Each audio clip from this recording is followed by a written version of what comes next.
Bienvenue dans cette nouvelle vidéo de niveau MP étoile. Aujourd'hui on va traiter un exercice du chapitre sur les endomorphismes des espaces euclidiens. Exercice calculatoire qui est assez classique. Alors on considère la matrice D1 comme on l'appelle, c'est-à-dire la matrice composée uniquement de 1, tous ses coefficients sont égaux à 1. La première question c'est de montrer que cette matrice est diagonalisable, puis de donner une matrice diagonale semblable à la matrice D1. Et puis dans la deuxième question, on considère la matrice dont tous les coefficients valent 1/2 sauf ceux de la diagonale qui valent 1. Et le but, c'est de montrer que cette matrice est diagonalisable et inversible.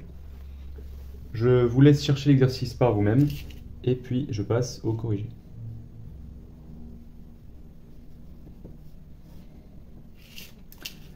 Alors pour ce qui est de la question 1, on constate que U est évidemment symétrique, à coefficient réel. U appartient à Sn de R. Donc d'après le théorème spectral,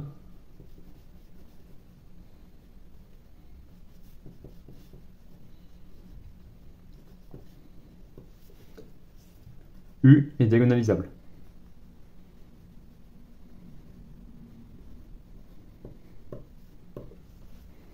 Maintenant, il faut trouver une matrice diagonale semblable à la matrice U.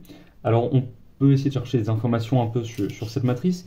Si on veut trouver une matrice diagonale semblable à U, on va avoir besoin des valeurs propres de U, parce que sur la diagonale de cette matrice D, il y aura les valeurs propres. Alors déjà, on peut s'interroger sur la valeur propre 0, parce qu'on voit que la matrice, elle n'est pas du tout inversible, elle est de rang 1, parce que toutes ces colonnes sont identiques. Donc la seule colonne libre, il n'y en a qu'une, et donc on bloque une dimension pour l'image. Donc 0 est valeur propre, puisque la matrice n'est pas inversible. Donc 0 est dans le spectre de U, car U n'appartient pas à GLN de R.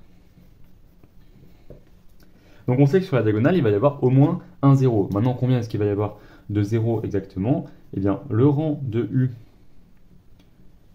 égale à 1. Donc, d'après le théorème du rang, la dimension du noyau de U, c'est n-1. Donc sur la diagonale, on va avoir n-1, 0. Donc ce qu'on peut dire, c'est que il existe un coefficient réel tel que U soit semblable à la matrice diagonale, où il n'y a que des zéros sur la diagonale, sauf le dernier coefficient qui vaut lambda. D'accord? Ça, c'est parce que la dimension du noyau, c'est n-1. Et donc, il va falloir déterminer ce lambda. Et là, on va utiliser le fait que la trace, c'est un invariant de similitude. Donc, la trace de U égale à la trace de D. D, c'est cette matrice-là. La trace de U, ça vaut n.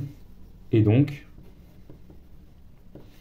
U est semblable à D, qui est égal à la matrice diagonale avec que des zéros, et puis un dernier coefficient, qui vaut n. Et en fait, U égale P-1 dP, où P appartient à GLN de R, et la matrice de changement de base entre la base des vecteurs propres de U et la base canonique. Donc ça finit la première question. Et maintenant, deuxième question, on s'intéresse, donc je le rappelle, à cette matrice M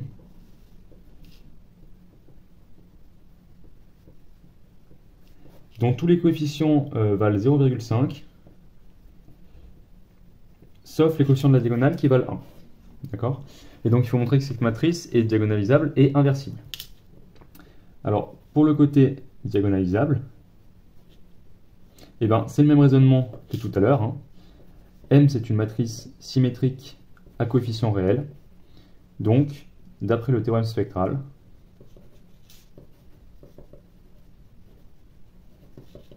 M est diagonalisable. D'accord?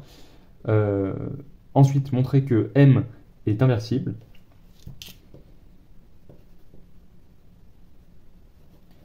Alors aussi, on peut penser à ce qu'on a fait à la question 1. Pour montrer que la matrice U n'était pas inversible, on regardait ces colonnes, on regardait le rang de la matrice, et là en fait on voit que la matrice M, aucune colonne n'est combinaison linéaire des autres. D'accord? Parce que si vous aviez une colonne qui était combinaison linéaire des autres, eh bien ça ne fonctionnerait pas, puisque les 1 ne sont jamais au même endroit. D'accord? Donc, imaginons que vous ajoutiez, par exemple, 2 0,5 pour faire un 1. D'accord? Et bien, il y a un coefficient où vous allez avoir un 1 qui va apparaître. Donc, ça ne va jamais marcher. Donc, m est inversible. Oui, car toutes ces colonnes sont libres. Donc, le rang de m, c'est n.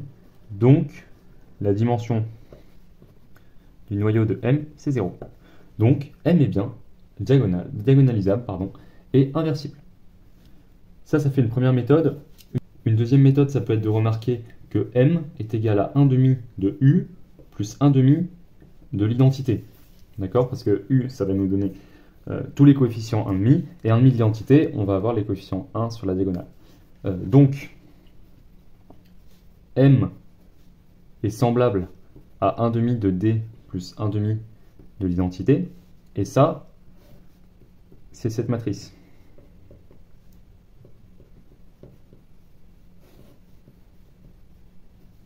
D'accord? Donc, m est diagonalisable, puisqu'elle est semblable à une matrice diagonale, et puis 0 n'est pas valeur propre de m, donc m est inversible. Et vous avez le même résultat. Et ça finit l'exercice. Voilà, j'espère que cet exercice sur les endomorphismes d'un espace euclidien vous aura plu, et je vous dis à bientôt pour une nouvelle vidéo. Bon courage!